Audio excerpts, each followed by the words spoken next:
જેનો તમે બધા જ આતુરતાપૂર્વક રાહ જોઈ રહ્યા છો. નિબંધ કેવી રીતે લખો, આ પ્રશ્ન છે.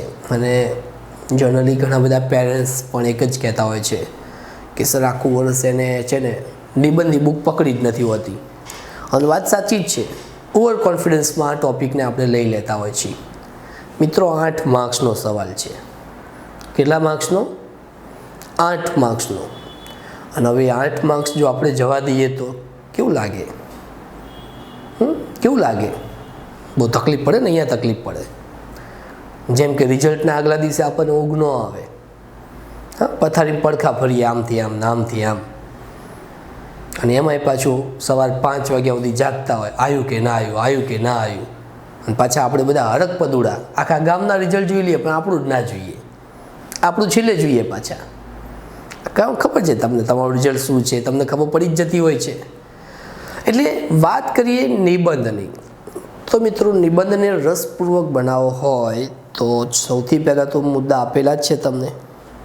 અને એ મુદ્દાને આધારિત તમારે એની ઝીણવટપૂર્વક છણાવટ કરવાની છે.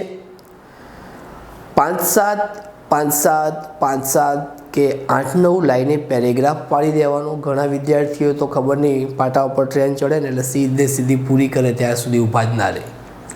ખબર નહીં પાછળ હડકાઈ કૂતરું પડ્યું હોય છે કે શું. હા, ઘણા સ્ટુડન્ટની ટેવ એવી હોય છે કે નિબંધમાં ક્યાંય પેરેગ્રાફ નહીં, ક્યાંય કાવ્ય પંક્તિ નહીં, કશું જ નહીં, બસ શરૂઆત એ એન્ડ આવી જાય. મિત્રો, નિબંધ આવી રીતે ન લખાય. નિબંધ લખવું હોય ને તો વ્યવસ્થિત અંતરે પેરેગ્રાફ પાડવા પડે, સારા રાઇટિંગ હોવો જોઈએ, દરેક મુદ્દાની અંદર છણાવટ કરેલી હોવી જોઈએ, કાવ્ય પંક્તિઓ હોવી જોઈએ. સંસ્કૃત, હિન્દી, ગુજરાતી, ઇંગ્લિશ ગમે તેમાં લખો, પણ ટોપિક રિલેટેડ કાવ્ય પંક્તિ તો હોવી જ જોઈએ. તો આપણો એ નિબંધ છે રસપ્રદ બને. સમજો. એટલે આ રીતે તમારું જે પેપર મેં આખું એક્સપ્લેન કર્યું અત્યારે, તમારું જે પેપર છે એ આ રીતે પ્રેઝન્ટ થયેલું હોવું જોઈએ. તો આપણા સારામાં સારા માર્ક્સ આવી શકે. બીજી અગત્યની વાત કરીશ કે નવો સેક્શન નવા પેજ ઉપર રજૂ થયેલો હોવો જોઈએ. નવો સેક્શન નવા પેજ ઉપર. ઘણીવાર આપણે વિદ્યાર્થીઓ શું કરતા હોય છે કે અહીંયા એક જ લાઈન લખી હોય ને પછી કે જો આખું પેજ બાકી, ચલો નીચેથી ચાલુ કરી દઈએ. નહીં કરો મિત્રો, આ ભૂલ નહીં કરો. તમને સપ્લિમેન્ટરી આપે છે, શું ચિંતા કરો છો? એટલે તમારે શું કરવાનું? નવો સેક્શન નવા પેજ ઉપર.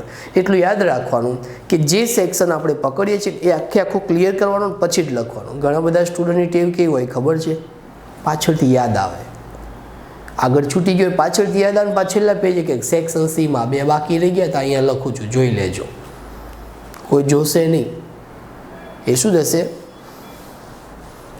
પેલા ગર્વ પિક્ચરમાં નહીં આમ સલમાન ખાન આમ કરતો, એવું થશે આપણી હારે.